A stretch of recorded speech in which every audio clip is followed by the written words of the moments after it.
তো তেলাপোকার কারখানা, এদিকে আসেন।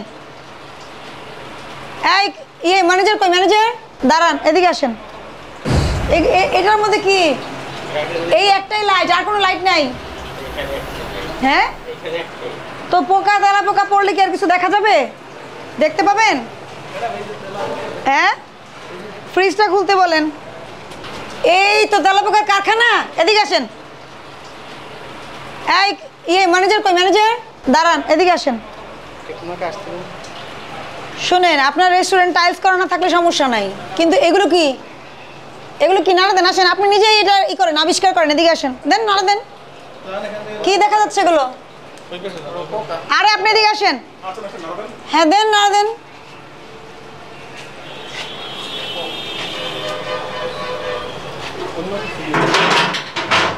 কাঠি, একটা কাঠি দেন না ওনার হাতে, একটা দেন, লাঠি দেন ওনার হাতে। কি এখন কি তরকারি চামচ দিয়ে নাড়া দিবেন?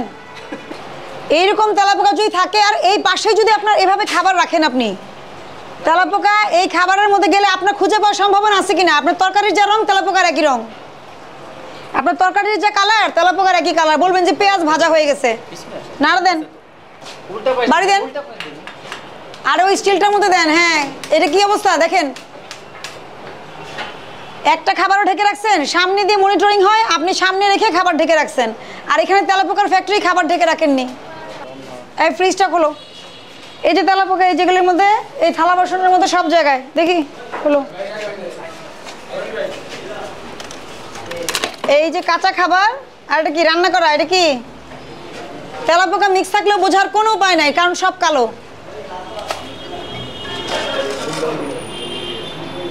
এটা কি জিনিস? এগুলো কি জিনিস? এটা এটা বলতে পারেন না? ডাল ভর্তা না ভাজি? এগুলো ফেলেন, ফেলেন। কেন ফেলছি বলেন তো? কাঁচা মাংসের সাথে রান্না করা কোনো খাবার রাখা যায় না, আলাদা ফ্রিজে রাখতে হবে। আপনি যদি কোনো খাবার রাখতেও চান, যেমন বাসায় কিন্তু আমরা রাখি না, অল্প সময়ের জন্য রাখি, বক্সে করে আলাদা করে রাখতে হবে। কোনো খাবারের সাথে কোনো খাবার মিক্স হবে না। তবে কাঁচা জিনিসের ফ্রিজে কখনোই রান্না করা খাবার রাখা যাবে না, ঠিক আছে?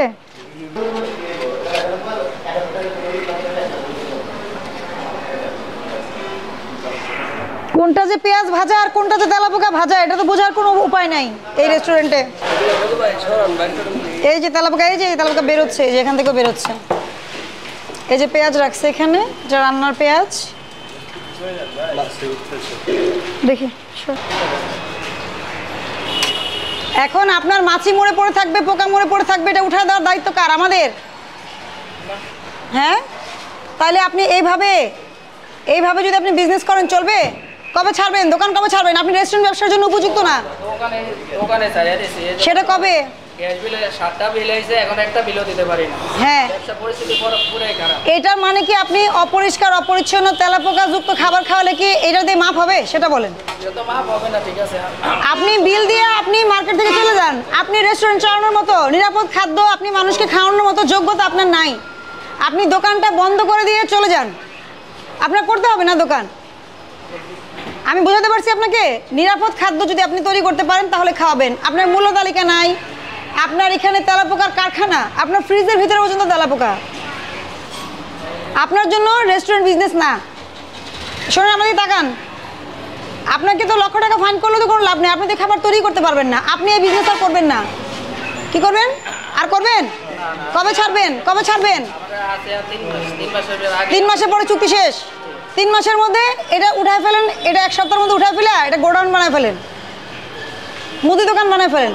মুদি দোকানে যদি তেলাপোকা থাকে, ওখানে তো কাঁচা খাবার থাকে, রান্নার কিছু থাকে না, তখন হয়তো আমরা ব্যবস্থা নিই না। কিন্তু আপনি এই ধরনের খাদ্য প্রতিষ্ঠান যারা খাদ্য উৎপাদন করে, প্রক্রিয়াকরণ করে, এসব জায়গায় এটা অসম্ভব। আপনি এই বিজনেস করতে পারবেন না, কালকেই গুটাই ফেলতে হবে। 3 মাস পরে যেটা আপনি ভাড়া আছে আপনি অন্য কাজে ব্যবহার করেন। বোঝাতে পারছি আমি? এই এলাকায় শোনেন, এই এলাকাতে কারা আসে? যারা বাসে চলাফেরা করে, পরিবহন শ্রমিকরা, অন্য সাধারণ লোকজন, তাই তো? তো লেবারদেরকে তেলাপোকাতে খাওয়াইতে হবে, এটা নিয়ম আছে নাকি? হ্যাঁ, আমি সতর্ক করছি আপনাকে। শোনেন, জরিমানা আপনার জন্য অস্ট্রেলিয়া না, আপনার জন্য হলো আপনি প্রতিষ্ঠান বন্ধ হয়ে যাবে, আপনি ব্যবসা বন্ধ করে দিবেন, এটাই সুরাহা। জনস্বার্থের জন্য, জনস্বাস্থ্যের জন্য, ঠিক আছে? আপনাকে আমি সতর্কতামূলক 20,000 টাকা জরিমানা করলাম। 20,000 টাকা জরিমানা পরিশোধ করবেন এবং এই দোকান উঠাই দিবেন, থাকবে না এই দোকান আপনার, ঠিক আছে?